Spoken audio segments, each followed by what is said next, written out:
Yes sir. जो quasi experimental research होता है उसमें हम क्या करते हैं कि जो इंडिपेंडेंट वेरिएबल होता है ना उसको मैनिपुलेट करने की कोशिश करते हैं लेकिन हो नहीं पाता है सर, तो उसी को क्वासी एक्सपेरिमेंटल रिसर्च कहते हैं सर। और बताइए। चलिए। हाँ जी इमरान साहब। जी जी। क्वासी एक्सपेरिमेंटल रिसर्च डिजाइन बस टाइम है, मेरे नॉलेज में भी उतना ही था सर, उससे ज्यादा अभी माइंड में नहीं। चलिए ठीक है ठीक है ठीक है।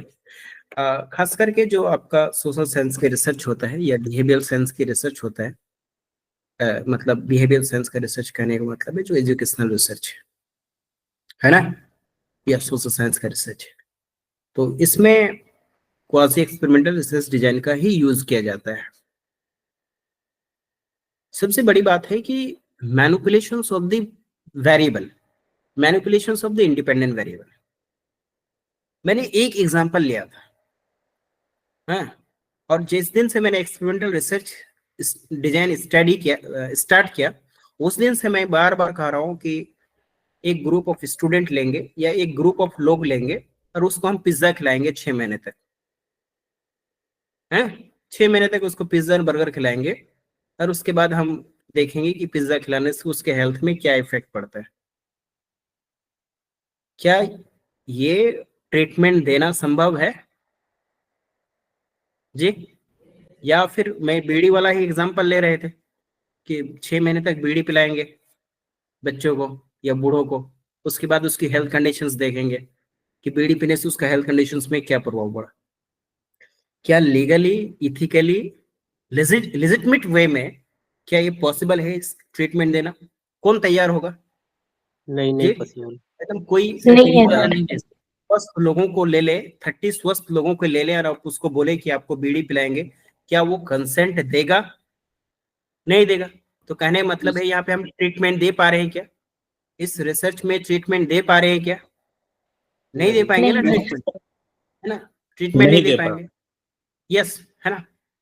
अब ट्रीटमेंट यहाँ पे नहीं हो पा रहा है, लेकिन रिसर्च स्टडी करना तो हमें जरूरी है ना जी, रिसर्च स्टडी करना तो जरूरी है। हमें तो ये देखना है कि बीड़ी पीने से लोगों के हेल्थ में या उसकी सोशल बिहेवियर में या उसके एटीट्यूड में किस तरह का परिवर्तन होता है। ये तो बहुत important and practical type of research है ना, नीड है, जरूरी है। तो फिर हम क्या करें जी? तब हम क्या करें, manipulations of the independent variable तो नहीं करते, ट्रीटमेंट तो नहीं देते हैं, हम ऐसी कोशिश करते हैं कि कोई एग्जिस्टिंग ग्रुप ले लेते हैं जी। हाँ जी, क्या करते हैं? हेलो, क्या करते हैं? कोई मतलब ऐसा सेलेक्टिंग एग्जिस्टिंग ग्रुप।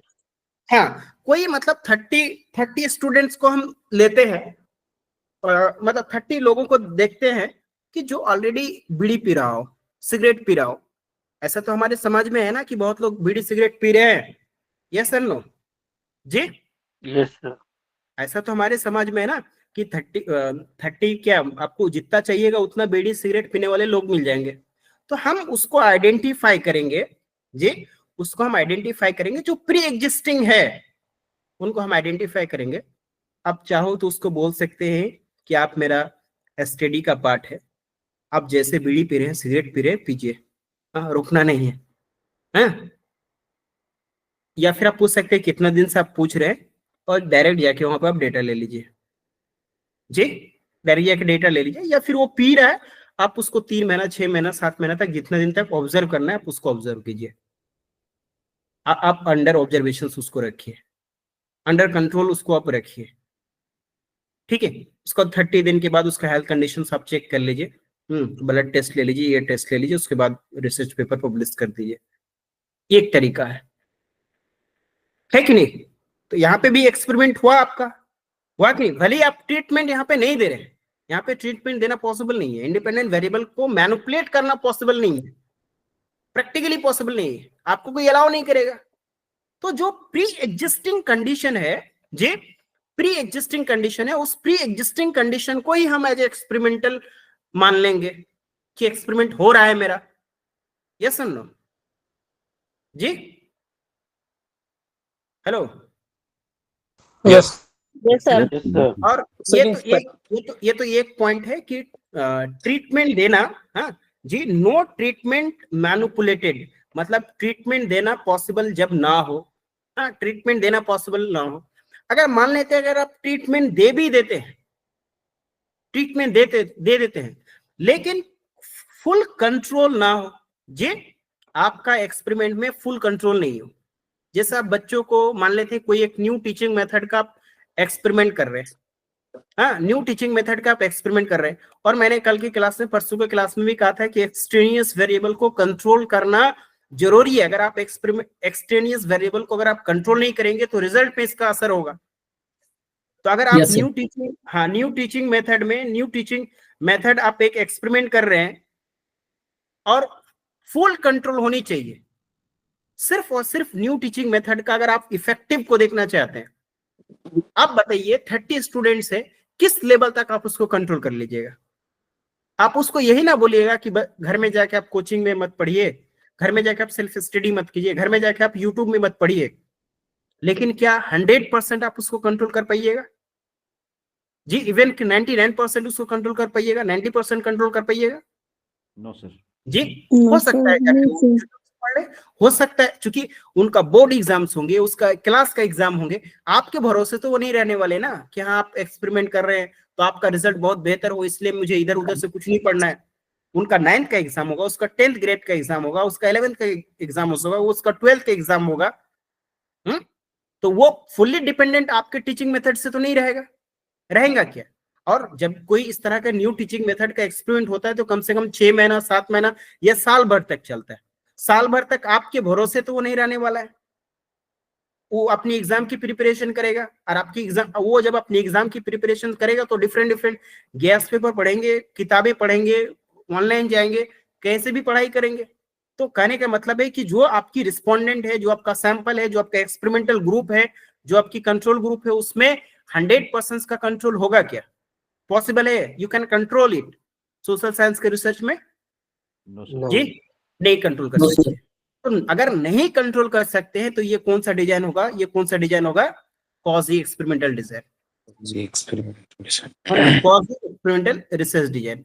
तो जितना भी पीएचडी थीसिस देख लीजिए, जो एजुकेशनल रिसर्च है, वो मैक्सिमम लोग का क्वाजी एक्सपेरिमेंटल रिसर्च डिजाइन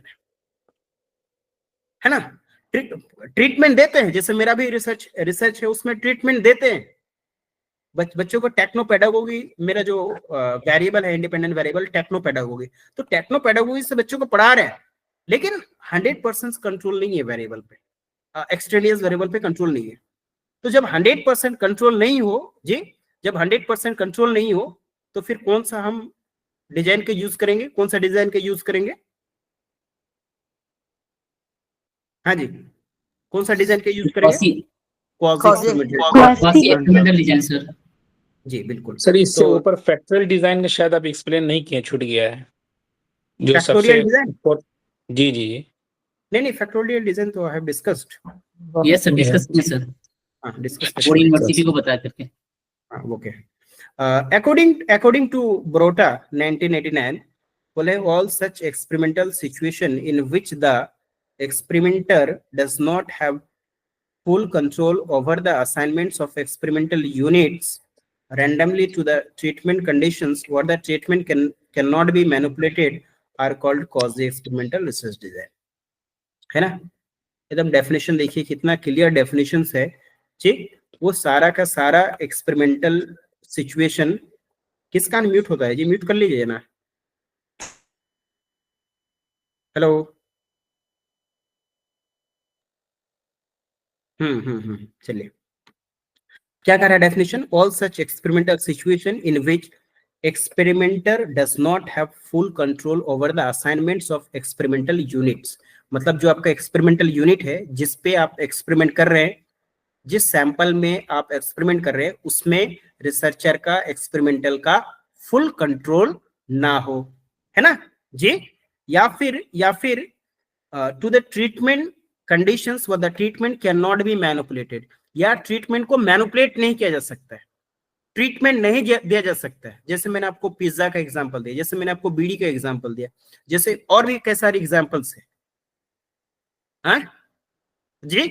तो वहां जहां पे ट्रीटमेंट देना संभव नहीं हो, जहां पे ट्रीटमेंट मैनिपुलेट नहीं किया जा सकता है, या फिर रिसर्चर का फुल कंट्रोल ना हो, तो ये जो डिजाइन होंगे, ये डिजाइन कौन सा होगा, कौन सा डिजाइन होगा जी?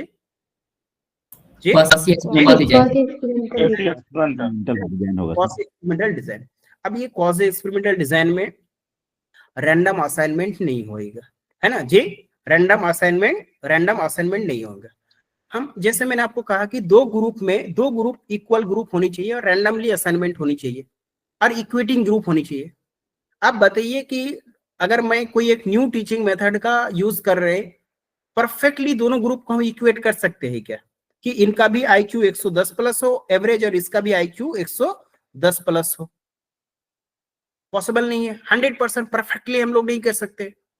तो जब रैंडम असाइनमेंट पॉसिबल नहीं है, ये रैंडम असाइनमेंट पॉसिबल नहीं है, और lack of controlling extraneous variable, जी lack of controlling extraneous variable या lack of controlling over the experimental units, जो आपका सैंपलिंग यूनिट्स है जी, जो आपका सैंपलिंग यूनिट्स है, उस पे जब रिसर्चर का कंट्रोल ना हो, no treatment manipulated, no full control over the independent variable.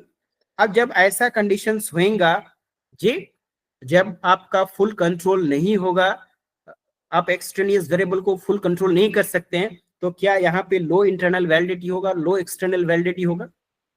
Ji yes sir, है ना जी? इसी वजह से ना कर्लिंगर इसको कहता है कॉम्प्रोमाइज डिजाइन।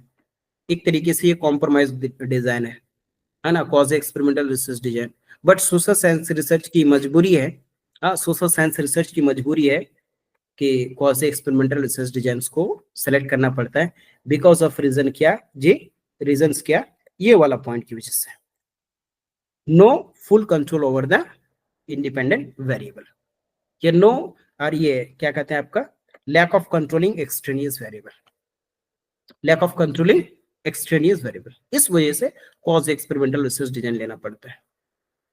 साहब क्या बोलते हैं सर इसके बारे में? कॉम्प्रोमाइज ग्रुप, कॉम्प्रोमाइज डिजाइन जी। एक तरीके से हम जिसे बोले ना, ट्रीटमेंट नहीं दे रहे हैं, मतलब एक्सपेरिमेंटल रिसर्च का सबसे बेहतरीन क्या है कि आप ट्रीटमेंट दे रहे हैं, कुछ इंटरवेंशन दे रहे हैं, उस ट्रीटमेंट के बाद आप उसका रिजल्ट को देखना चाहते हैं। तो अगर ट्रीटमेंट देना ही पॉसिबल नहीं है, तो एक तरीके से हम कॉम्प्रोमाइज कर रहे हैं एक्सपेरिमेंट के साथ, तो दैट्स वाई कह रहा है कि एक कॉम्प्रोमाइज डिजाइन है, इजंट इट? या डायरेक्ट हम इसी दो को देख करके भी कह सकते हैं लो इंटरनल वैलिडिटी है, लो एक्सटर्नल वैलिडिटी है, तो ऐसा भी कह सकते हैं कि ये कंप्रोमाइज है। हाँ बिल्कुल, ये भी कह सकते हैं। चलिए एक और डिजाइन हम लोग डिस्कस कर लें, बस छोटा सा है, टाइम सीरीज डिजाइन, उसके बाद फिर आप लोग को छोड़ देंगे। हाँ जी, यस सर। यस है ना। देखिए टाइम सीरीज डिजाइन में क्या होता है कि जब आप किसी ट्रेंड को स्टडी करना है, जी, किसी ट्रेंड को आप ट्रेंड को, है ना जी, जब किसी ट्रेंड को आप स्टडी करना हो, तो यहाँ पे जो हम ट्रीटमेंट देते हैं ना, over a period of time देते रहते हैं। मतलब हो सकता है कि एक बार 4 महीने के लिए आप ट्रीटमेंट दिए, उसके बाद फिर कुछ दिन रुक गए, फिर 4-5 महीने के बाद फिर ट्रीटमेंट दे रहे, फिर कुछ दिन रुक गए, फिर 4-5 महीने के बाद फिर से ट्रीटमेंट दे रहे, फिर रुक गए। तो इस तरीके से ना ओवर पीरियड ऑफ टाइम जो है हम उसको ट्रीटमेंट देते रहते हैं, और प्री टेस्ट पोस्ट टेस्ट लेते रहते हैं, प्री टेस्ट पोस्ट टेस्ट लेते रहते हैं। तो ये जो डिजाइन है ना आपका एक्सपेरिमेंट करने का, ये टाइम सीरीज डिजाइन है जी। ये जो डिजाइन होगा आपका क्या होगा जी, ये जो डिजाइन होगा क्या होगा, टाइम सीरीज डिजाइन है। इसमें एक ग्रुप होगा आपका, एक ग्रुप होगा, और उस एक ग्रुप में प्री टेस्ट लेंगे, ट्रीटमेंट देंगे, पोस्ट टेस्ट लेंगे, फिर कुछ दिन के बाद फिर ट्रीटमेंट देंगे, फिर पोस्ट टेस्ट लेंगे, फिर ट्रीटमेंट देंगे।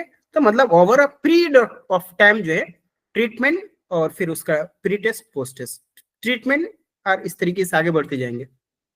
एक तरीके से सीक्वेंस को स्टडी करता है, एक ट्रेंड को स्टडी करता है जी, है कि नहीं? तो ये वाली डिजाइन को कौन सा डिजाइन बोलेंगे? Hello hello hello, time series time series design.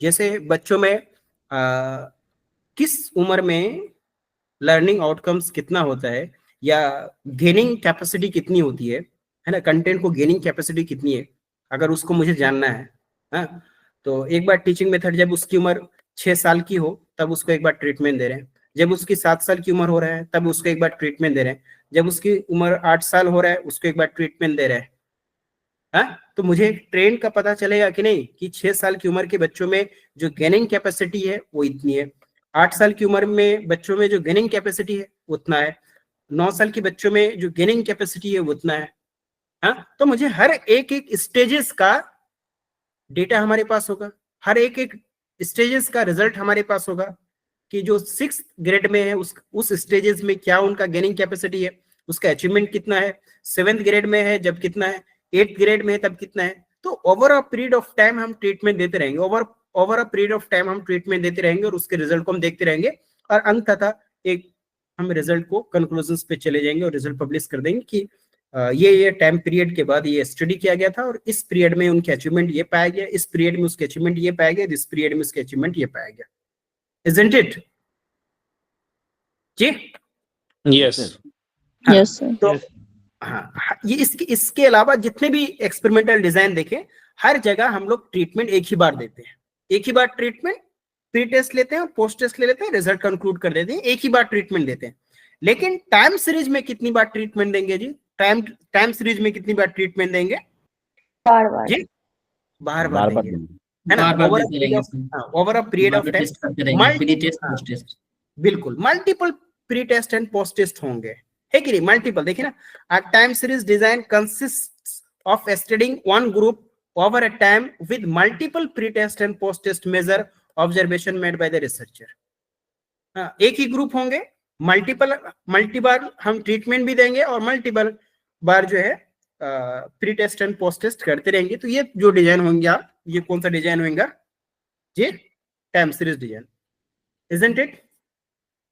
Yes okay अब कहीं ना कहीं जो आपका जो एक्सपेरिमेंटल रिसर्च था ये अब कंप्लीट है ना अभी तक के लिए, और फिर एक बार इसमें चर्चा करेंगे और कल की क्लास में हम लोग क्या डिस्कस करें। सर ये पीडीएफ